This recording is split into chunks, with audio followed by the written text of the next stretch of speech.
प्रिय विद्यार्थियों, आज हम सामाजिक तथ्यों के संकलन करने की एक प्रविधि अवलोकन यानी ऑब्जर्वेशन के प्रकार को समझने का प्रयास करेंगे। इससे पूर्व की कक्षा में हमने अवलोकन के अर्थ और परिभाषाओं को समझने का प्रयास किया था कि आखिर अवलोकन पद्धति क्या है। तो जैसा कि आप जानते हैं, अवलोकन पद्धति प्राथमिक तथ्यों के संकलन की एक विश्वसनीय पद्धति मानी जाती है, जिसमें अवलोकनकर्ता प्रत्यक्ष रूप से तथ्यों का निरीक्षण और परीक्षण अपनी आँखों से करके उन्हें एकत्रित करता है। तो आज हम अवलोकन पद्धति के प्रमुख प्रकारों को समझने का प्रयास करेंगे। देखिए, अवलोकन के जो प्रमुख प्रकार हैं, हम व्यापक रूप से अवलोकन को 3 प्रकार में विभाजित कर सकते हैं। सबसे पहले अनियंत्रित अवलोकन, दूसरा नियंत्रित अवलोकन और तीसरा सामूहिक अवलोकन। यानी प्रमुख रूप से अवलोकन के 3 प्रकार है, जिसमें पहला प्रकार है अनियंत्रित अवलोकन, अनकंट्रोल्ड ऑब्जर्वेशन। दूसरा है नियंत्रित अवलोकन यानी कंट्रोल्ड ऑब्जर्वेशन और तीसरा है सामूहिक अवलोकन यानी कलेक्टिव ऑब्जर्वेशन। अब हम तीनों प्रकार के ऑब्जर्वेशन के कुछ और उप प्रकार है, उनको भी समझने का प्रयास करेंगे। जैसा कि मैंने आपको बताया, पहला प्रकार अनियंत्रित अवलोकन का होता है। इस अनियंत्रित अवलोकन को भी हम आगे जाकर 3 भागों में विभाजित करते हैं।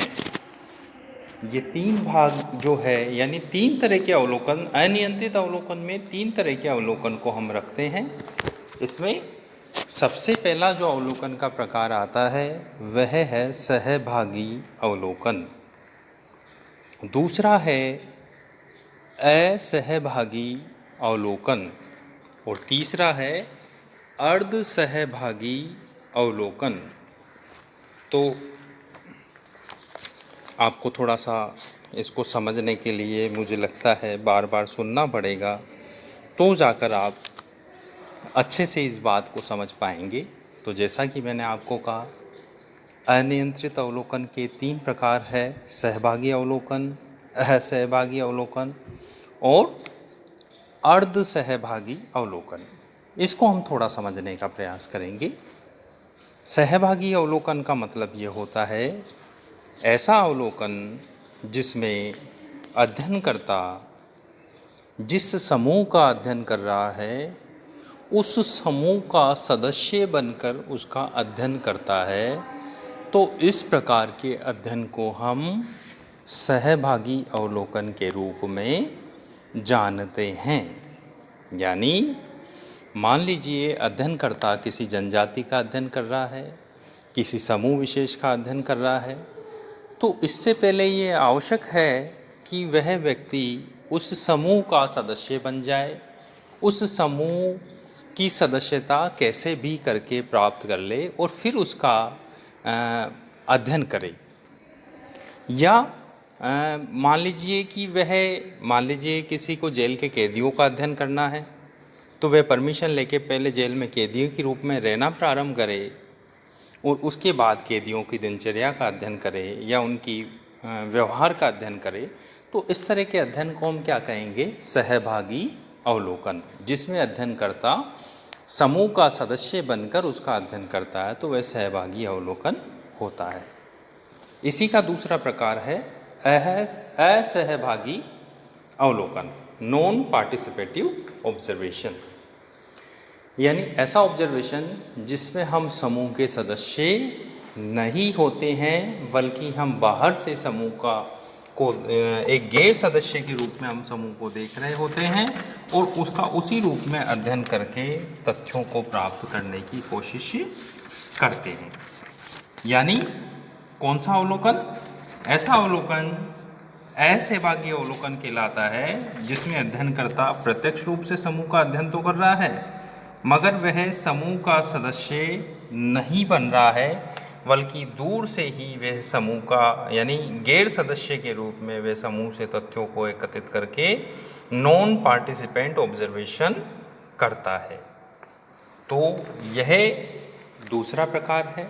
और तीसरा प्रकार होता है अर्ध सहभागी अवलोकन। इस अर्ध सहभागी अवलोकन में सहभागी अवलोकन और असहभागी अवलोकन दोनों के ही गुण होते हैं। जब अध्ययनकर्ता को आवश्यकता होती है तो वे समूह के सदस्य के रूप में शामिल होकर तथ्यों को एकत्रित करता है, और जब उसको आवश्यकता नहीं होती है तो वह समूह का सदस्य न बनकर बल्कि बाहरी रूप में ही तथ्यों को एकत्रित करके अपनी आँखों से देखकर तथ्यों को एकत्रित करने का प्रयास करता है। तो विद्यार्थियों, हमने अनियंत्रित अवलोकन के 3 प्रकारों को सबसे पहले समझने की कोशिश की, जो है सहभागी अवलोकन, अर्ध सहभागी अवलोकन और असहभागी अवलोकन। अब हम नियंत्रित अवलोकन के प्रकारों को समझने का प्रयास करेंगे। देखिए, प्रमुख रूप से नियंत्रित अवलोकन 2 प्रकार के होते हैं। एक तो घटना पर नियंत्रण, दूसरा अध्ययनकर्ता पर नियंत्रण। यानी अब हम अवलोकन के दूसरे प्रकार नियंत्रित अवलोकन के प्रकारों को समझने की कोशिश कर रहे हैं। और मैंने आपको कहा कि ये 2 तरह के अवलोकन होते हैं नियंत्रित अवलोकन में। पहला घटनाओं पर नियंत्रण और दूसरा प्रकार क्या है? अवलोकनकर्ता पर नियंत्रण। देखिए, घटनाओं पर नियंत्रण करना, कुछ ऐसी घटनाएं होती है जिनको नियंत्रित किया जाना संभव होता है, तो ऐसी घटनाओं का अध्ययन अवलोकन पद्धति के द्वारा हो सकता है। जैसे मान लीजिए हम थकान का अध्ययन करना चाहते हैं या गति और समय का अध्ययन करना चाहते हैं, बालकों के व्यवहार का अध्ययन करना चाहते हैं, तो कुछ चीज़ों में घटनाओं को नियंत्रित करना संभव है। जैसे मान लीजिए हम चाहते हैं कि बालकों में आपस में वस्तु के वितरण को हम देखना चाहते हैं, तो मान लीजिए 10 बालक है और हम उनको 10 चीज़ दे दें कि वो आपस में कैसे बांटते हैं, तो कई बार हम घटनाओं को छोटी छोटी चीज़ों से नियंत्रित करने में सफल हो जाते हैं, तो हम उनके उस व्यवहार को अध्ययन उसमें कर सकते हैं। या मान लीजिए 10 बालकों में 5 चीज़ें दे दें कि वो कैसे उसको बांटेंगे या उनका व्यवहार कम वस्तु में कैसा रहेगा, तो कुछ चीज़ों में घटनाओं का नियंत्रण संभव होता है, तो ऐसी घटना को हम नियंत्रित अवलोकन के पहले प्रकार में रखते हैं, घटनाओं पर नियंत्रण वाला प्रकार। दूसरा प्रकार जो नियंत्रित अवलोकन का है वह है अवलोकनकर्ता पर नियंत्रण। अवलोकनकर्ता पर नियंत्रण का मतलब यहाँ अध्ययनकर्ता पर नियंत्रण रखने से है। कई सारी ऐसी पद्धतियों, प्रविधियों, टूल्स और साधनों के माध्यम से हम अध्ययनकर्ता के व्यवहार को नियंत्रित करके अध्ययनकर्ता पर नियंत्रण करके अवलोकन करते हैं, तो ऐसे अवलोकन को हम अवलोकनकर्ता पर नियंत्रण कहते हैं, ताकि अवलोकनकर्ता किसी भी तरह की बायस्डनेस, किसी भी तरह के पूर्वाग्रह इत्यादि से अपने अध्ययन को बचा सके।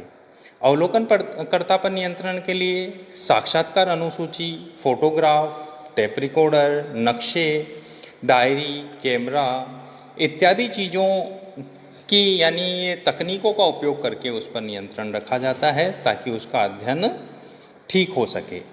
इसको स्पष्ट करते हुए गुडेव हार्ट कहते हैं कि सामाजिक अनुसंधान में अध्ययन विषय पर नियंत्रण रख सकना तुलनात्मक दृष्टि से कठिन होता है, अतः अध्ययनकर्ता को कम से कम अपने व्यवहार पर नियंत्रण अवश्य रखना चाहिए। गुड़ियाहाट क्या कहना चाहते हैं कि अध्ययन वस्तु पर तो नियंत्रण रखना बहुत मुश्किल है, मगर अध्ययनकर्ता को नियंत्रित किया जा सकता है, उसके व्यवहार को नियंत्रित किया जा सकता है। तो इस तरह के जो अवलोकन हैं वह अध्ययनकर्ता पर नियंत्रण की श्रेणी में आता है, जो नियंत्रित अवलोकन का ही एक प्रकार है। तो इस तरह से नियंत्रित अवलोकन दो प्रकार के होते हैं, घटनाओं पर नियंत्रण और दूसरा अध्ययनकर्ता या अवलोकनकर्ता पर नियंत्रण। इसी प्रकार अवलोकन का जो तीसरा प्रकार है वह है सामूहिक अवलोकन। सामूहिक अवलोकन ऐसा अवलोकन होता है जिसमें एक समूह घटना का अध्ययन करता है। यानी सामूहिक रूप से जब एक समूह किसी घटना का अध्ययन करता है तो इसे हम सामूहिक अवलोकन कहते हैं। यह भी अवलोकन का एक महत्वपूर्ण प्रकार है जिसको सामान्यतः उपयोग किया जाता है। तो ऐसे में हमने आज अवलोकन के 3 प्रकारों का अध्ययन किया है, जिसे ब्रीफली मैं एक बार पुनः रिवाइज करना चाहता हूँ। पहला अवलोकन का प्रकार है अनियंत्रित अवलोकन, जिसके 3 उप प्रकार है, सहभागी अवलोकन, असहभागी अवलोकन, अर्ध सहभागी अवलोकन। दूसरा अवलोकन का प्रकार है नियंत्रित अवलोकन, जिसके 2 उप प्रकार है, घटनाओं पर नियंत्रण और अध्ययनकर्ता पर नियंत्रण। अवलोकन का तीसरा प्रकार है सामूहिक अवलोकन, जिसका कोई और उप प्रकार नहीं है। तो प्रिय विद्यार्थियों, आप इस विषय को पुनः पुस्तक से पढ़कर अवलोकन के प्रकार पर एक क्वेश्चन के रूप में इसको समझते हुए इस पर अपने शब्दों में आंसर लिखें। किसी भी तरह की दिक्कत होने पर आप व्हाट्सएप ग्रुप पे चर्चा कर सकते हैं।